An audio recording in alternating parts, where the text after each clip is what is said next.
Back again to my channel, Hazel's Diary. Thank you so much, guys, for your unending support to my channel. Of course, for watching my videos and for giving a like and for also subscribing. And in this video, guys, something different because I have the existing vase, and if you can see that the color is not very nice anymore, so we clean it, and then this is the result. And now I will do the DIY painting. So let's see. So I have here the tape because I want to make some decorations here, the lines, and then also the mini roller, and also the paint. So I have here the gloss latex white. So let's see, guys. So let's start.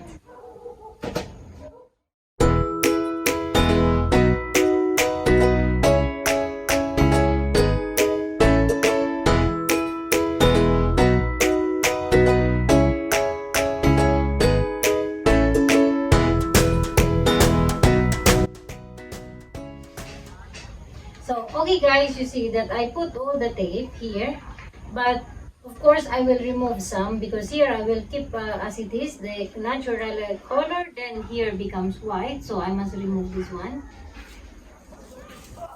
I put everything, I put tape here so that the line should be straight, otherwise there is no guide and it's all, you know, zigzag.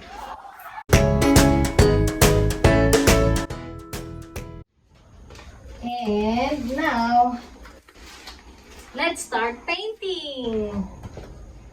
And okay, so let's open this paint.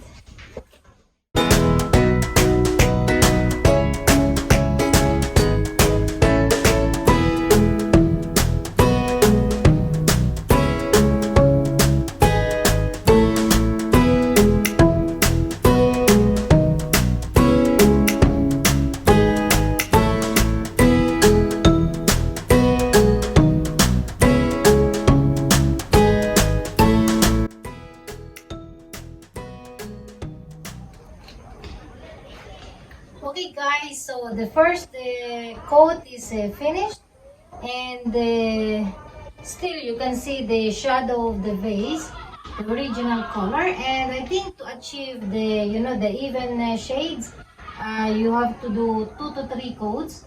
And now I will leave it overnight, and tomorrow I will do it again, the second coat, and let's see how it goes, the second coat. Otherwise, if it is still visible the original color, we will put another one for the third coat.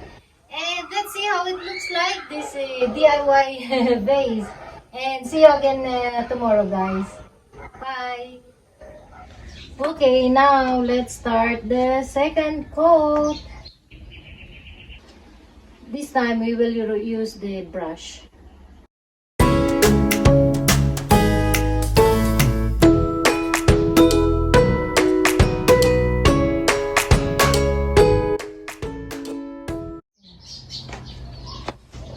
Okay, second coat is done. So let's wait for maybe 3 to 4 hours, and then we can check how it looks like. And then if needed another coat, then we can do another coat for the third time. And then let's see how it goes.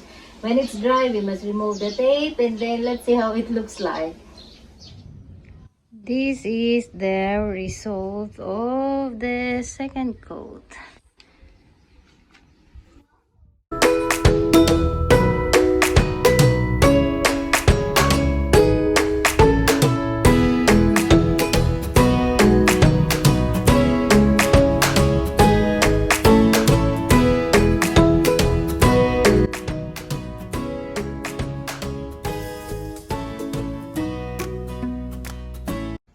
So I think I'm gonna put more for another coat.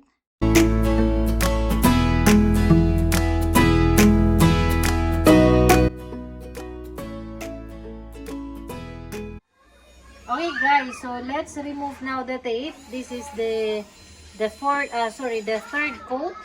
So now let's see. So now let's remove the tape slowly and let's see how it looks like. Uh, uh, uh.